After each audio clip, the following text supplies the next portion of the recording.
ఖరీఫ్ ప్రారంభమవుతుంది. మరి ఈ ఖరీఫ్‌లో ఏ ఏ రకాల అపరాలు సాగు చేసుకోవచ్చు?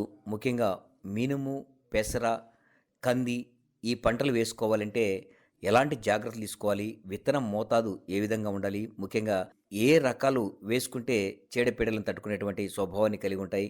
బెట్ట ప్రాంతంలో నీటి ఎద్దడిని కూడా తట్టుకునే రకాలు ఏ రకాలున్నాయి? ఈ పెసర, మినుము, కంది ఈ పంటల్లో చీడపీడలు ఆశించకుండా ఉండాలంటే ముందస్తుగా ఎటువంటి జాగ్రత్తలు తీసుకోవాలి? ఇత్యాది అంశాల గురించి రైతులకు చక్కటి సూచనలు తెలియజేయడానికి కొమరోలు మండల వ్యవసాయాధికారిని శ్రీమతి కె. రాజశ్రీ గారు మన ముందున్నారు. వారి ద్వారా తెలుసుకుందాం. నమస్కారం మేడం. నమస్కారం సార్. మేడం, మరి ఈ మధ్య కాలంలో మనం చూస్తే అపరాల సాగు విస్తీర్ణం దగ్గర దగ్గర పెరుగుతూ వస్తుంది. ఎందుకంటే గిట్టుబాటు ధరలు కూడా ఎక్కువగా వస్తున్న నేపథ్యంలో ఈ అపరాల సాగు కూడా పెరుగుతూ వస్తుంది. ఈ ఖరీఫ్‌లో ఏ రకాల అపరాలు వేసుకునేదానికి అవకాశం ఉంది? ముఖ్యంగా మినుము, పెసర ఈ కందిలో ఏ రకాలు వేసుకుంటే మన ప్రాంతంలో మంచి దిగుబడులు వచ్చేదానికి అవకాశం ఉంది? ముఖ్యంగా చీడపీడలు ఏ రకాలు తట్టుకునేటువంటి స్వభావాన్ని కలిగి ఉంటాయి? ఎంత మోతాదు విత్తనాన్ని వాడుకోవాలి? ఏ నేలలు ఈ అపరాల సాగుకు అనుకూలంగా ఉంటాయో రైతులకు సూచనలు, సలహాలు తెలియజేయండి మేడం. మనం సాధారణంగా పప్పు ధాన్యాలని చెప్పేసి మనం కంది, పెసర, మినుము, అలసందలు, శనగలు, ఉలవలు ఇట్లాంటి వాటిని మనము అపరాలని తెలియజేస్తూ ఉంటాము. అయితే ఇవి ఖరీఫ్, రబీ 2 సీజన్లలో కూడా సాగు చేస్తూ ఉంటారు. మరి ఖరీఫ్ సీజన్లో ఎక్కువగా చూసుకున్నట్టయితే మనకి కంది, పెసర, మినుము సాగు చేస్తారు. అలాగే మనకి రబీ సీజన్లో వచ్చేసరికి అలసందలు, ఉలవలు, శనగలు ఎక్కువగా మనకి సాగు అనేది జరుగుతూ ఉంటుంది. అయితే వీటిలో మన దేశం ఈ పంటల సాగులో మొదటంజులోనే ఉన్నప్పటికీ కూడా ఇవి మనం నిత్యం తీసుకునే ఆహారంలో భాగం కావడం వల్ల వీటిని మనం అధికంగా వినియోగించడం వల్ల మనకి వీటి కొరత అనేది కొంతవరకు ఉన్నది. దీనివల్ల మనం విదేశాల నుంచి దిగుబడి చేసుకునేదానికి మనం ఆధారపడి ఉన్నాము. కాబట్టి వీటిని మన దగ్గరే ఎక్కువ విస్తీర్ణంలో సాగు చేసేందుకు ప్రభుత్వం కూడా పథకాల ద్వారా ఈ రైతులకి ఈ అపరాలు సాగులో మనకి ప్రోత్సహిస్తూ ఉన్నది. మరి ముఖ్యంగా మనం ఖరీఫ్లో చూసుకున్నట్టయితే కంది కానీ, పెసర కానీ, మినుము కానీ ఎక్కువగా సాగు చేస్తారు. వీటికి అనుకూల వాతావరణం వచ్చేసి ఎక్కువగా వర్షాధారంగానే మనకు పండిస్తూ ఉంటారు. కాబట్టి మన జిల్లా ఈ ప్రకాశం జిల్లాలో ఎక్కువ విస్తీర్ణంలో ఈ అపరాలు అనేవి సాగు చేస్తూ ఉంటారు. అంటే మనకి వర్షాభావ పరిస్థితులు ఏర్పడడం వల్ల, అట్లాగే నీటి సదుపాయం ఎక్కువగా లేనందువలన కూడా వీటిని ఎక్కువగా సాగు చేయడానికి రైతులు కూడా ఆసక్తి చూపిస్తూ ఉంటారు. మరి నేలలు కూడా చూసుకున్నట్లయితే నీరు ఎక్కువగా ఇంకి ఆ తేమను పట్టించగలిగే మధ్యస్థ బరువైన నేలలు, ఎర్రరేగడి కానీ, నల్లరేగడి కానీ వీటిలో ఎక్కువగా మనకి సాగు చేసుకోవడానికి అనుకూలంగా ఉంటాయి. అట్లాగే మనం రకాలను చూసుకున్నట్లయితే మనకి పెసరలో వచ్చేసి పెసర కానీ, మినుము కానీ మనకి పల్లాక్ అనేది ఎక్కువగా వస్తూ ఉంటుంది. మరి వీటిని తట్టుకునే రకాలు కూడా ఉన్నాయి మనకి. వీటిని తట్టుకుంటూ అట్లాగే తొందరగా మనకు దిగుబడినిచ్చే రకాలైతే ఉన్నాయి. మరి పెసలో వచ్చేసరికి WGG 42 అనే రకం ఉన్నది. అలాగే ఎక్కువగా ఈ IPM 214 అనే రకం వేస్తారు. ఇది కూడా పల్లాకును తట్టుకుంటుంది. అలాగే LGG 574, LGG 607, 630 ఈ రకాలని ఎక్కువగా మనం వినియోగించుకోవచ్చు. అలాగే పల్లాకులను తట్టుకునే TM 96-2 అనే రకాన్ని కూడా మనం పెసరలో ఎక్కువగా సాగు చేయొచ్చు. అట్లాగే మనం మినుమును చూసుకున్నట్లయితే వీటిలో కూడా మనకు పల్లాకును తట్టుకునే రకాలు ఉన్నాయి. అలాగే తొందరగా దిగుబడినిచ్చి ఒకేసారి గుత్తులుగా వచ్చి మనకు కోతకి అనుకూలంగా ఉండే రకాలను కూడా మనం సాగు చేసుకోవచ్చు. ఇవి చూసుకున్నట్టయితే మనకి LBG 645, అలాగే PU 31, TBG 104, అలాగే GBG 884, LBG 904 ఇట్లాంటి రకాలు మనకి అందుబాటులో ఉన్నాయి. ఎక్కువ దిగుబడులను ఇచ్చే రకాలు ఉన్నాయి. మరి కంది చూసుకున్నట్లయితే మనకి LRG 105, 52, LRG 41 ఇవన్నీ కూడా మనకి గొడ్డు తెగులను తట్టుకునే రకాలు కూడా అందుబాటులో ఉన్నాయి. ఇవే కాకుండా మనకి BSMR వెరైటీలు కూడా అందుబాటులో ఉన్నాయి. ఇవేవైనా కూడా మనం సకాలంలో సమయం చూసుకుని అనుకూలమైన వాతావరణంలో వీటిని మనం విత్తుకోవాల్సి ఉంటుంది. మేడం, మరి ఈ అపరాలలో ప్రాథమికంగా తెగులు రాకుండా ఉండాలంటే ఖచ్చితంగా మీ వ్యవసాయాధికారులందరూ కూడా విధిగా విత్తన శుద్ధి చేసుకొని వేసుకోవాలి అని చెప్పేసి చెప్తున్నారు. మరి రైతులకు ఈ విత్తన శుద్ధి మీద మీరు ఎటువంటి అవగాహన కల్పిస్తున్నారు? విత్తన శుద్ధి ఏ విధంగా చేసుకుంటే మరి ప్రాథమికంగా వచ్చే తెగులు రాకుండా ఉండడానికి అవకాశం ఉందంటారు? అపరాల్లో ఎక్కువగా మనకి ఎండు తెగులని కానీ, రసం పీల్చే పురుగులు వీటి నివారణకి మనం మొదటగా విత్తన శుద్ధి అనేది తప్పనిసరిగా చేసుకోవాలి.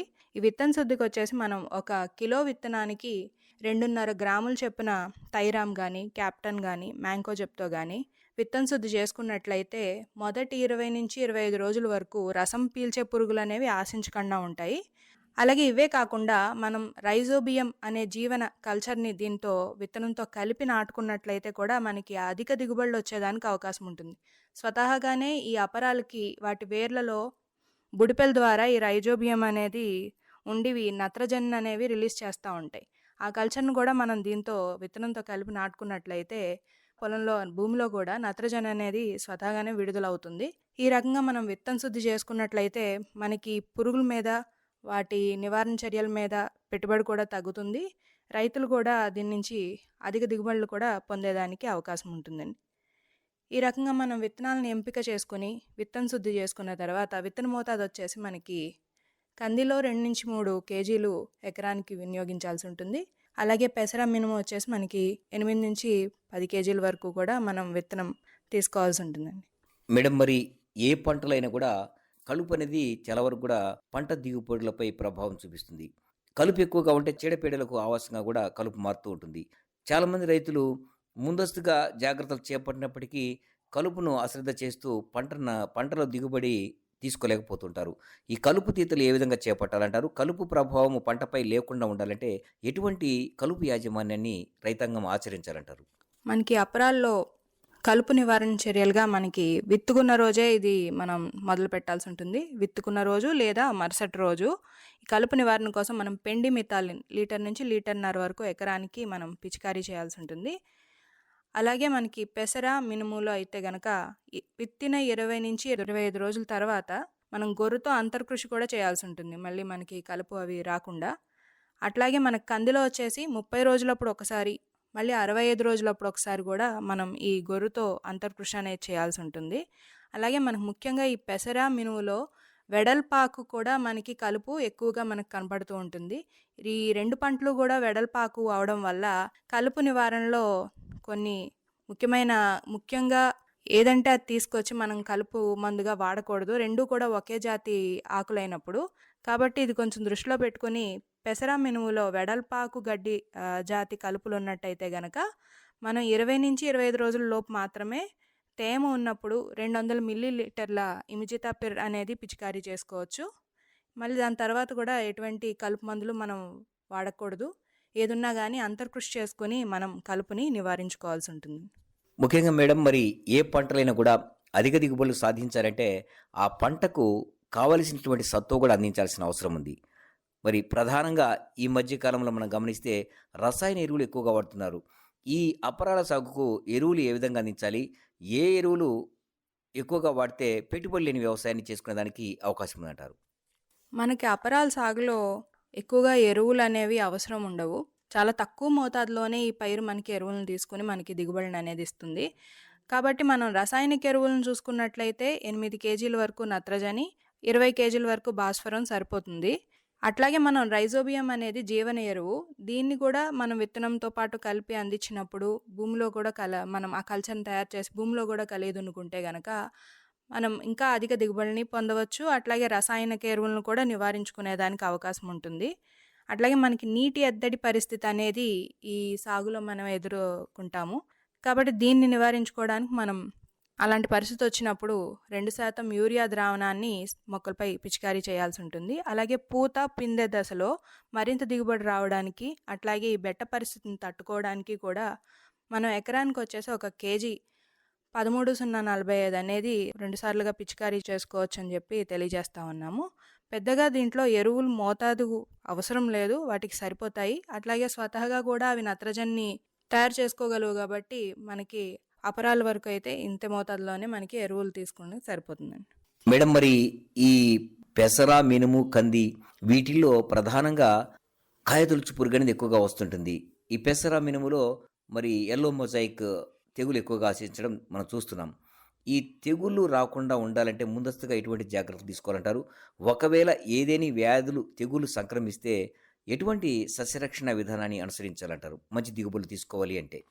మన ఈ తెగులు నివారణకు మొదటగా మనం విత్తన శుద్ధితోనే మొదలు పెట్టాలి. ఇందాక చెప్పుకున్నట్టు విత్తన శుద్ధి తప్పనిసరిగా చేసుకోవాలి. అదేవిధంగా మనకి రసం పీల్చే పురుగుల్ని నివారించుకునేందుకు మ్యాంకోజెబ్ కానీ ట్రైజోఫాస్ కానీ ఇట్లాంటివి రసాయనిక మందుల్ని మనం పిచికారీ చేసుకోవచ్చు.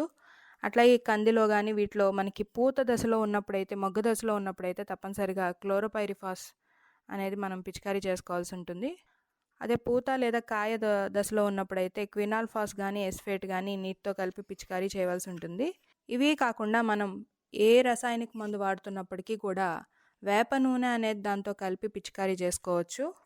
అట్లాగే వేప గింజల కషాయాన్ని కూడా మనం తయారు చేసుకొని వీటిని వినియోగించుకున్నట్లయితే ఈ రసాయనిక మందులను కూడా తగ్గించుకునే దానికి అవకాశం ఉంటుంది.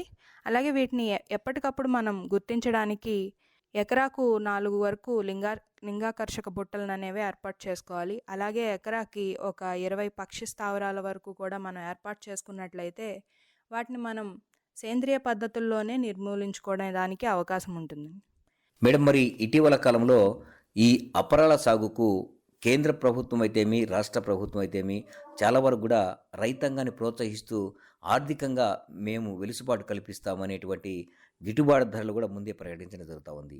ఈ కంది, మినుము, పెసర ఈ పంటలు వేసుకోవడానికి ప్రభుత్వ సహాయం ఏ విధంగా రైతాంగానికి అందుతుంది? వీటిలో మంచి దిగుబడులు తీసుకోవాలంటే మరి పంట మార్పిడి కూడా చాలా వరకు కూడా ఆవశ్యకత ఎంతైనా ఉంది. ఈ పంట మార్పిడిలో ఎటువంటి లాభాలు ఉన్నాయి? ఈ పెట్టుబడి సాయం ఏ విధంగా ప్రభుత్వం నుంచి రైతాంగానికి అందుతుంది? మరి ఇత్యాది అంశాల గురించి తెలియజేయండి మేడం. మనం ఈ సరైన యాజమాన్య పద్ధతులు అలాగే సస్యరక్షణ చర్యలు చేపట్టినప్పుడు మనకి అపరాల వల్ల మంచి దిగుబడి అయితే సాధించవచ్చు. 6-8 కేజీల వరకు కూడా మనం ఎకరానికి దిగుబడి అనేది సాధించవచ్చు. మరి దీంట్లో మనకి ప్రభుత్వం వచ్చేసి కందికొచ్చి మనకి 7,550 రూపాయలు మద్దతు ధరగా ప్రకటించడం జరిగింది. అట్లాగే మనకి మినువుకు వచ్చేసినప్పుడు 8,682 రూపాయలు మనకి మద్దతు ధరగా ప్రకటించారు. ఇవే కాకుండా అనేక రకాల పథకాల్లో మనకి వీటి సాగుని ప్రోత్సహిస్తూ ప్రభుత్వం చర్యలు చేపడతా ఉన్నది. మరి మనం చూసుకున్నట్టయితే ఇంతకుముందు చెప్పినట్టు విదేశాల నుంచి మనం దిగుమతులు అయ్యి చేసుకుంటా ఉన్నాము. ఈ పరిస్థితిని మార్చేందుకు మన దగ్గరే సాగు చేసుకునేందుకు జాతీయ ఆహార భద్రత పథకం ద్వారా దాన్ని ఇప్పుడు పేరు మార్చడం జరిగింది, ఆహార మరియు పోషక భద్రత అని చెప్పేసి. ఈ పథకం ద్వారా క్లస్టర్లుగా మనకి సాగుని అనేవి ప్రోత్సహిస్తూ ఉన్నారు. దీంట్లో భాగంగా ఎక్కువ దిగుబడులు వచ్చే వంగడాలని సబ్సిడీ మీద ఇస్తూ, అట్లాగే వాటికి అవసరమైన జీవన ఎరువులు, పురుగు మందులు ఇట్లాంటివన్నీ కూడా సబ్సిడీ మీద అందజేస్తూ వాటికి కావాల్సిన సాంకేతిక పరిజ్ఞానాన్ని రైతులకి ఎప్పటికప్పుడు తెలియజేయడానికి ట్రైనింగ్ లాంటి ప్రోగ్రాంలు కండక్ట్ చేయడానికి ఈ పథకం ద్వారా రైతులకి ఇవి సాగు చేయడానికి క్లస్టర్ రూపంలో, అంటే ఎక్కడన్నా వేరే రైతులు కూడా వచ్చి తెలుసుకునేందుకు వీలుగా ఉండేలాగా డెమాన్స్ట్రేషన్లు అనేవి కండక్ట్ చేయడం జరుగుతుంది. ఆ విధంగా రైతుల్ని ప్రోత్సహిస్తూ ఉన్నది ప్రభుత్వం కూడా. మరి వీటిలో మనం చూసుకున్నట్లయితే స్వతహాగా అవే నత్రజని అనేవి విడుదల చేయగలవు కాబట్టి ఈ పంటలనే మనకి పంట మార్పిడిలో కూడా ఉపయోగిస్తూ ఉంటారు. ఏవైతే మొక్కజొన్న, మిరప, అట్లాగే చిరుధాన్యాలు ఈ పంటలు సాగు చేస్తున్నప్పుడు పంట మార్పిడి కోసం అని చెప్పేసి మనకి ఈ అపరాలను అనేవి కూడా సాగు చేస్తూ ఉంటారు. అట్లాగే పత్తిలో కానీ, ఆముదాలు ఇట్లాంటి పైర్లలో కూడా అంతర పంటలుగా కూడా వీటిని సాగు చేసుకోవచ్చు. పెసర కానీ, మినుము కానీ ఇట్లాంటివి. అలాగే కందిలో కూడా మనకి సొద్ద కానీ, కొర్ర కానీ, అట్లాగే దోస ఇట్లాంటివన్నీ కూడా అంతర పంటలుగా కూడా మనకి సాగు చేస్తూ ఉంటారు. దీని ద్వారా ఏంటంటే మనకి చీడపీడలను నివారించుకోవచ్చు, అలాగే కలుపును తగ్గించుకోవచ్చు. నీటిని కూడా మనం సమర్థవంతంగా 2 పైర్లకి కూడా సమయానికి అనుకూలంగా వాడుకుంటూ వీటిని సాగు చేసుకునే అవకాశం ఉంటుంది. అలాగే మనకి పెట్టుబడి కూడా ఒక పంటకు పెట్టే పెట్టుబడి మరో పంట నుంచి కూడా మనకి వచ్చేదానికి అవకాశం ఉంటుంది. కాబట్టి వీటిని అంతర పంటలుగా కూడా మనం వేసుకుని అధిక లాభాలను అనేది పొందడానికి అవకాశం ఉంటుంది. కాబట్టి రైతులు ఈ రకంగా మనకి అపరాల సాగులో మరింత ప్రోత్సాహంగా ముందుకు రావాలని తెలియజేస్తున్నాను. ఖరీఫ్లో అపరాల సాగు చేపడితే ఎటువంటి లాభాలు ఉన్నాయి? ముఖ్యంగా అపరాల సాగులో మంచి దిగుబడులు తీసుకోవాలంటే ఎటువంటి సాగు విధానాన్ని అనుసరించాలి? ముఖ్యంగా పెట్టుబడి తగ్గించుకోవాలంటే ఏ రకాల పంటలు వేసుకోవాలి? పంట మార్పిడి వల్ల ఎటువంటి లాభాలు ఉన్నాయి? ఇత్యాది అంశాల గురించి రైతులకు చక్కటి విషయాలు తెలియజేశారు. నమస్కారం మేడం. రైతులందరికీ కూడా నమస్కారాలు, ధన్యవాదాలు తెలియజేస్తున్నాను అండి. ధన్యవాదాలు.